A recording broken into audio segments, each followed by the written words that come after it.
Hi, welcome to Canadian Savings Group and our YouTube channel. Today I'm going to share a shopping haul with you that I did at Shoppers Drug Mart on May 27th. I wanted to get some Optimum points and there was a good offer at Shoppers that day. I spent $35.85. I racked up over 30,000 points, and that's worth over $40. Shoppers Drug Mart had a points event on May 27th. If you spend $50, you get 20 times the points. 20 times the points is a really good offer from Shoppers Drug Mart. So it was a good time to shop there, especially if you have some coupons. I bought 53 items, which would have been $156.80 if I paid full price for them. After coupons, I spent $35.85 out of pocket. I saved over $120 on that.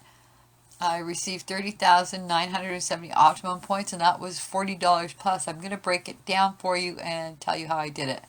I got 9 Carefree for $2.99. I used $2 coupons and paid 99 cents a box. I bought 16 gum toothbrushes for 88 cents. I used 75-cent coupons and paid 13 cents each. For cashmere for $3.99, I used $1 Peely and paid $2.99 each. I bought 12 Vim. They were on sale for 2 for $4. I used my $2 insert coupons, making them free. I bought 2 Fleecy at $3.99, used $1 insert coupons and paid $2.99 each. They had a few clearance items at the front of the store, Tenna and Poise pads. I have various coupons for those and picked some up, which I'm going to donate to a women's shelter, and thought it was a good time to grab them and I can get points for them, so I grabbed them. After everything that I bought, I paid $35.85 and I earned $40 plus in points. So basically my shop was free. I saved over $120.